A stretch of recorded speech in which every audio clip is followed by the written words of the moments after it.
Hello friend, इस video के अंदर हम पढ़ते हैं आणविक द्रव्यमान क्या होता है उसके बारे में। तो आणविक द्रव्यमान किस तरह से हम अणुओं का द्रव्यमान निकाल सकेंगे, जिसको बोलेंगे आणविक द्रव्यमान। तो इसके बारे में हम डिटेल से देखेंगे, तो वीडियो को एंड तक देखना। चलिए अपन स्टार्ट करते हैं। दोस्तों, आणविक द्रव्यमान क्या होता है, मैंने आपको कल पढ़ाया था परमाणु द्रव्यमान। क्या पढ़ाया था? परमाणु द्रव्यमान। तो परमाणु द्रव्यमान अगर आपने नहीं देखा है तो उसका लिंक है डिस्क्रिप्शन में, जाके देखिए उस वीडियो का, जो कि लेक्चर नंबर था आपका 14। ये है आपका 15 यानी कि 15 यानी 14 वीडियो मैंने बना रखे हैं। दोस्तों, यहाँ पर 15 जो अपना चैप्टर पहला चल रहा था, रसायन विज्ञान की कुछ मूल अवधारणा, इसमें हम पढ़ने वाले क्या?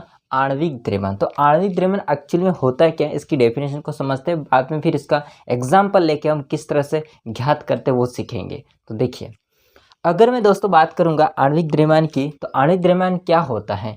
तो किसी पदार्थ का अणुभार वह संख्या है, इसको अणुभार भी कह सकते हैं, ठीक है।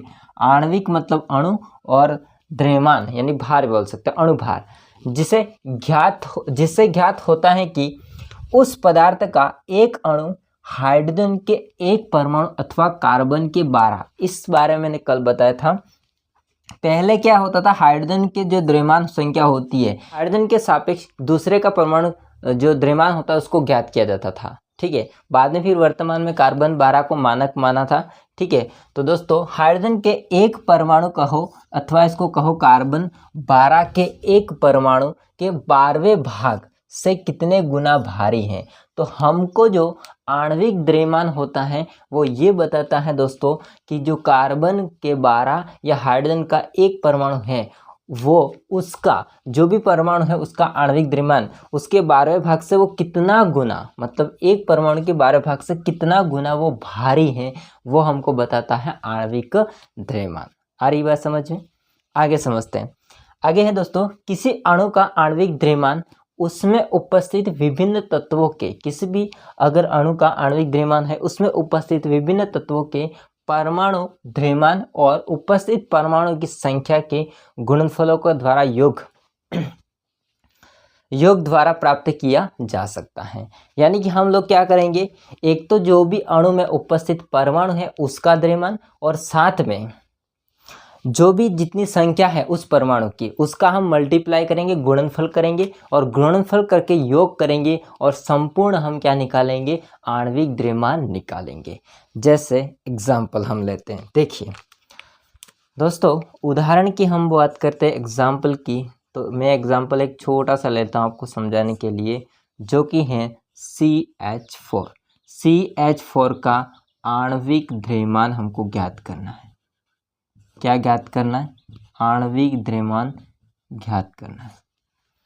देखिए, इसके लिए आपको जो भी परमाणु है उसका द्रव्यमान संख्या ज्ञात होना चाहिए, ज्ञात होना चाहिए, या परमाणु संख्या याद हो तो भी काम चल जाएगा, क्योंकि परमाणु संख्या का डबल कर देना आपको तो क्या हो जाएगा? द्रव्यमान संख्या। देखिए, जैसे कार्बन होता है, इसकी परमाणु संख्या होती है 6, और इसका डबल कीजिए तो हो जाएगा परमाणु द्रव्यमान या द्रव्यमान संख्या, कितना हो जाएगा? 12।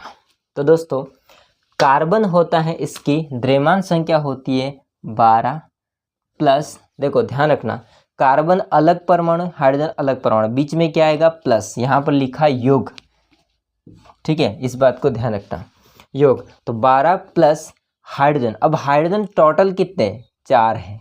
कितने? 4 हैं। और एक हाइड्रोजन का द्रव्यमान संख्या कितनी होती है? तो एक हाइड्रोजन का द्रव्यमान संख्या होती है 1। तो यहाँ पर कितने हाइड्रोजन आपके? 4। तो 4 × 1, ठीक है। आ रही बात समझ में? देखो दोस्तों, एक बात है, एक बंदे का जो द्रव्यमान संख्या है वो 1 है, तो ऐसे कैसे 4 बंदे हैं, तो उनका क्या हो जाएगा? 1 × 4। जैसे एक मार्कर की कीमत कितनी है? 20 रुपये, तो ऐसे कैसे 4 मार्कर की कीमत कितनी हो जाएगी? 20 × 4। सिंपल है, वैसा यहाँ पर किया है दोस्तों। तो आगे निकालिए, इसका पुटअप कीजिए, 12 प्लस 4 गुणा किया तो कितना आ जाएगा? 16। कितना आ जाएगा? 16। यहाँ पर हम लोग सो इसको लिख सकते हैं U में, ठीक है। तो यहाँ पर जो आणविक द्रव्यमान आता है वो दोस्तों कितना है आपका? 16U। आगे समझते हैं। आगे दोस्तों एक एग्जांपल और लेते हैं, जो कि सेकेंड एग्जाम्पल, फर्स्ट यहाँ पर सेकेंड एग्जाम्पल है H2O, जल का आणविक द्रव्यमान,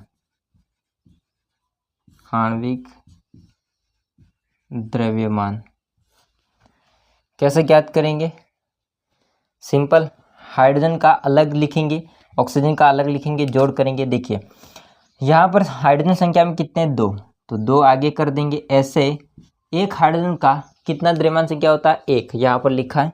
तो एक हाइड्रोजन का 1 और हाइड्रोजन संख्या में 2, 2 × 1 प्लस करना है ऑक्सीजन का। ऑक्सीजन की परमाणु संख्या कितनी होती है दोस्तों? तो ऑक्सीजन की परमाणु संख्या होती है 8 और द्रव्यमान संख्या कितनी हो जाएगी? 16।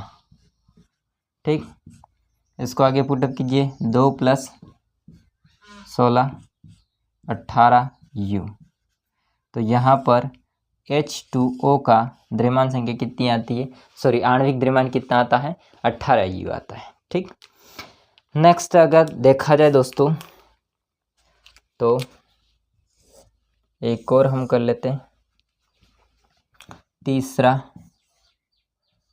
H2SO4 का आणविक द्रव्यमान क्या होगा? हाइड्रोजन है, हाइड्रोजन का 1 होता है, हाइड्रोजन संख्या में कितने? 2, तो 2 × 1 प्लस सल्फर अलग है तो बीच में प्लस आएगा। सल्फर होता है, इसका परमाणु संख्या होता है 16 और द्रव्यमान संख्या इसका डबल करो 32, तो द्रव्यमान संख्या क्या होती है? 32 प्लस ऑक्सीजन का, ऑक्सीजन होता है इसका कितना होता है? 16, एक ऑक्सीजन की द्रव्यमान संख्या 16 और ऐसे कैसे कितने ऑक्सीजन है? 4 हैं, तो क्या हो जाएगा? 16 × 4। ठीक, आगे पुटअप करते हैं इसको। 2 + 32 प्लस यहाँ पर 16 × कितना हो जाएगा? 4, 16 16 32 करो, वैसे वैसे 16 16 32 32 32 कितना हो जाएगा? 64, तो यहाँ पर हो जाएगा 64। इसको आगे हम करते हैं दोस्तों, तो क्या हो जाएगा? 4 2 2 8 और 6 और 3 कितना हो जाएगा यहाँ से दोस्तों? 7 8 9 98 U आ जाएगा। इसका कितना आ जाएगा? 98 U आ जाएगा। ऐसे कैसे दोस्तों? एक और हम ज्ञात कर लेते हैं आगे, ये फोर्थ है। ठीक है, NaCl का आणविक द्रव्यमान, आणविक द्रव्यमान। देखिए सोडियम होता है, इसका परमाणु संख्या होता है 11, द्रव्यमान संख्या 22 होनी चाहिए, लेकिन अपवाद स्वरूप इसकी होती है 23। ठीक है, ये याद रखना पड़ेगा आपको। क्लोरीन होता है, इसका परमाणु संख्या होता है 17, 17 17 कितना होता है दोस्तों? 34, बट इसका भी अपवाद स्वरूप कितना हो जाएगा यहाँ पर? 35, 35.5 होता है। तो चाहे तो आप लिख सकते हो या 35 लिखो तो भी सही बात है। चलो 35.5 लिख देता हूँ मैं इसको। आगे इसको करेंगे तो देखिए 0.5 को पहले लिख दीजिए आप लोग। 5 और 3 कितना हो जाएगा? 8, 3 और 2 कितना हो जाएगा? 5, 58.5 ये इसका आणविक द्रव्यमान। तो दोस्तों आपने देखा कि किस तरह से हम लोग आणविक द्रव्यमान को ज्ञात कर सकते हैं। तो दोस्तों ये होता है आणविक द्रव्यमान। ठीक है, इसको एक बार वापस पढ़ते हैं। देखिए लैंग्वेज क्या बोलती है? लैंग्वेज बोलती है दोस्तों कि किसी पदार्थ का अणुभार वह संख्या है जिससे ज्ञात होता है कि उस पदार्थ का एक अणु, जैसे एग्जाम्पल ले हम सोडियम क्लोराइड यानी कि NaCl, नमक होता है जो कि एक पदार्थ है, साधारण नमक। अब इसमें ये जो आपका अणु है या ये जो आपका अणु है, ये जो आपका अणु है, ये जो आपका अणु है, उसमें हाइड्रोजन के एक परमाणु, उसमें हाइड्रोजन के एक परमाणु अथवा कार्बन 12 के एक परमाणु के, कार्बन 12 के एक परमाणु के वो कितने गुना वो भारी हैं, तो वो कितने गुना इससे भारी है वो निकल के आता है। ये वाला मान वो बताता है आणविक द्रव्यमान को। किसको बताता है? आणविक द्रव्यमान को। किसी अणु का आणविक द्रव्यमान उसमें उपस्थित विभिन्न तत्वों के परमाणु, जैसे कोई भी आपका अणु है, जैसे ये अणु है, ये अणु है, ये अणु है, वो अणु है, तो उसमें जो भी उपस्थित है अलग अलग परमाणु, उनके परमाणु के द्रव्यमान, तो जैसे हमने Na का लिखा, इसका द्रव्यमान, कार्बन का उसका द्रव्यमान, हाइड्रोजन का उसका द्रव्यमान, उसी प्रकार से ऑक्सीजन का उसका द्रव्यमान, तो अलग अलग जो भी परमाणु है उनका द्रव्यमान, उसमें उपस्थित परमाणु की संख्या, जैसे इसमें हाइड्रोजन की परमाणु की संख्या कितनी है? 2, इसमें कितनी हाइड्रोजन की परमाणु की संख्या? 2, ऑक्सीजन की कितनी है? 4। तो उसमें जो भी परमाणु की संख्या है उनके गुणनफल, उनका हमने क्या किया? गुणनफल किया, और गुणनफल करके हम क्या करेंगे? योग करेंगे। योग द्वारा हम क्या ज्ञात कर सकते हैं दोस्तों, आणविक द्रव्यमान ज्ञात कर सकते हैं। तो ये होता है आणविक द्रव्यमान। अब दोस्तों इसके रिलेटेड एक छोटी सी लैंग्वेज है जो कि है आणविक द्रव्यमान को यदि हम लोग, इसको यहाँ पर ही लिख देता हूँ मैं नोट करके, ठीक है, जिसको हम बोलते हैं ग्राम अणु भार। ग्राम अणु भार ये क्या चीज़ होती है? तो जो भी आपका अणुभार है, जिसको अणुभार भी बोल सकते हैं, आणविक द्रव्यमान को अणुभार भी बोल सकते हैं, तो जो भी आपका आणविक द्रव्यमान है, जो भी आपका आणविक द्रव्यमान है, इसको ग्राम में व्यक्त करना या दर्शाना, व्यक्त करना या दर्शाना, वो क्या कहलाता है दोस्तों, ग्राम अणुभार। फॉर एग्जांपल जैसे यहाँ पर आपके पास में जो आया है आणविक द्रव्यमान वो है CH4 का, मेथेन का 16U। बट अगर इसको हम लोग ग्राम में लिखना चाहेंगे तो सिंपल है, हम क्या कर देंगे 16 ग्राम, क्या कर देंगे दोस्तों 16 ग्राम, ठीक।